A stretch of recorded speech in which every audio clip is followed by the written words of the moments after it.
A young man named Bishr trusted Muhammad as his prophet. It cost him his life.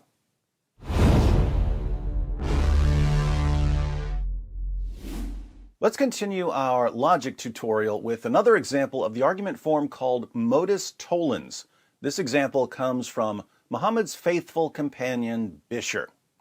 You'll recall from our last logic tutorial / thrashing of the most obvious false prophet in history that the argument form modus tollens is if A, then B, not B, therefore not A. For instance, if Fido is a dog, then Fido is a mammal. Fido is not a mammal, therefore Fido is not a dog. The story about a Jewish woman preparing a poisoned meal for Muhammad after Muhammad's followers slaughtered her family in the name of Allah is found throughout the Muslim sources. Various versions of the story frequently mention a companion named Bishr who died after he ate some of the poison. Some versions of the story make it sound as if Bishr died almost immediately, while other versions claim that he survived for up to a year and that he was extremely ill until his death. Different versions of the story also disagree on whether Muhammad preferred the foreleg or the shoulder of the roasted animal, and on whether the poisoned animal was a sheep or a goat. This sheep or goat confusion is fairly common in the Muslim sources, as when some sources claim that the lost verses of Surah 33 were eaten by a sheep, while others claim that they were eaten by a goat. In the following passage from Ibn Sa'd, we learn that as soon as Bishr put the poisoned food in his mouth, he could taste the poison. The food was so thoroughly soaked in poison that he could taste it as soon as he took a bite. But Bishr didn't spit out the food because he saw Muhammad eating it. Let's read. Ibn Sa'd, Volume 2, pages 251 to 252. When the Apostle of Allah, may Allah bless him, conquered Khaybar and he had peace of mind, Zainab bint al-Harith, the brother of Marhab, who was the spouse of Salam ibn Mishkam, inquired, "Which part of the goat is liked by Muhammad?" They said, "The foreleg." Then she slaughtered one from her goats and roasted it, the meat. Then she wanted a poison which could not fail. The Jews discussed about poisons and became united on one poison. She poisoned the she-goat by putting more poison on the forelegs and shoulder. When the sun had set and the Apostle of Allah, may Allah bless him, returned after leading the people in Maghrib sunset prayers, she sat by his feet.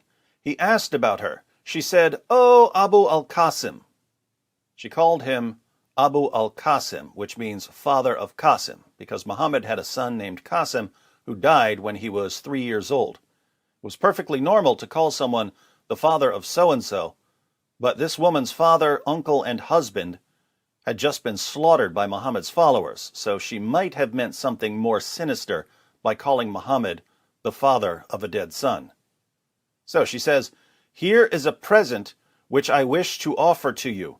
The Prophet, may Allah bless him, ordered it to be taken, because it's always a brilliant idea to accept a gift from a woman whose family you just slaughtered.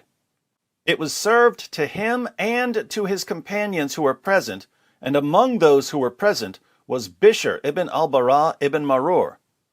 Then the Apostle of Allah, may Allah bless him, said, "Come closer and have night meal."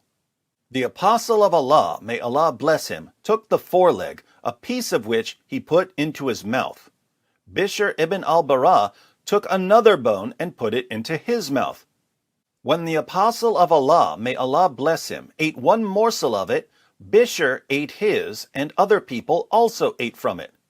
Then the Apostle of Allah, may Allah bless him, said, "Hold back your hands, because this foreleg," and according to another version, the shoulder of the goat, "has informed me that it is poisoned." Thereupon Bishr said, "By him who hath made you great, I discovered it from the morsel I took.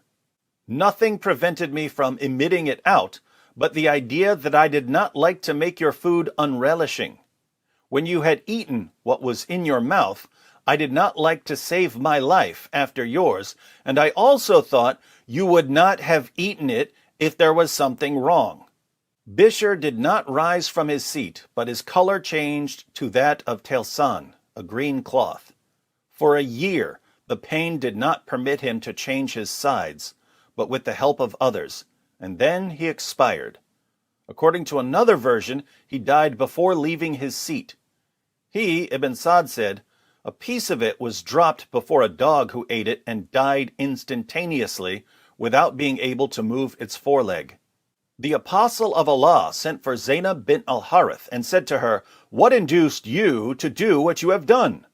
She replied, "You have done to my people what you have done. You have killed my father, my uncle, and my husband. So I said to myself, if you are a prophet, the foreleg will inform you. And others have said, if you are a king, we will get rid of you." The Jewess returned as she had come. He, Ibn Sa'd, said, "The apostle of Allah, may Allah bless him, handed her over to the heirs of Bishr ibn al-Bara, who put her to death." Notice, Bishr could taste the poison as soon as he put the lamb or goat in his mouth. Muhammad said, "It has informed me that it's poisoned." Bishr replied, "I discovered it from the morsel I took." He could taste it. Why did he keep eating? Multiple reasons.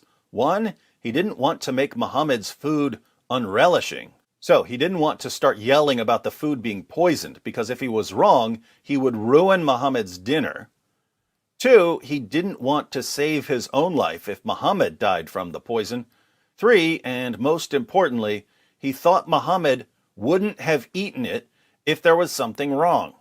In other words, Bishr thought to himself, if Muhammad is a true prophet, he won't eat poisoned food. Why would he think that? Because, as we saw in our last video, Allah promised to protect Muhammad in Surah 5, verse 67 of the Quran.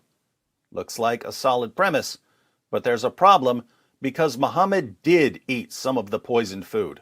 He spit most of it out, but he swallowed enough of the poisoned lamb or goat that it eventually killed him. This means we have our second premise. Muhammad did eat poisoned food.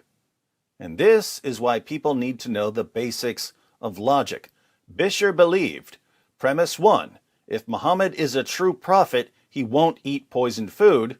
And he found out rather quickly, premise 2, Muhammad did eat poisoned food. So, he should have recognized the obvious conclusion. Muhammad is not a true prophet. 1-2, modus tollens. Why did Bishr die? He died because he trusted Muhammad.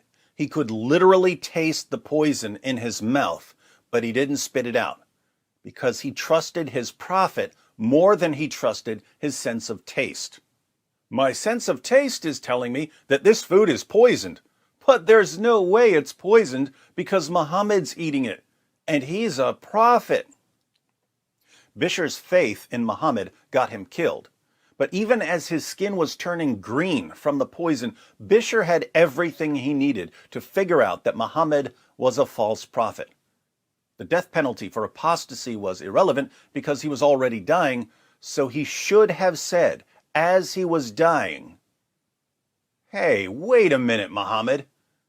If I can't trust you with my dinner, I definitely can't trust you with my salvation. If you can't figure out what's waiting for us in our food, how could you possibly know what's waiting for us in the afterlife?"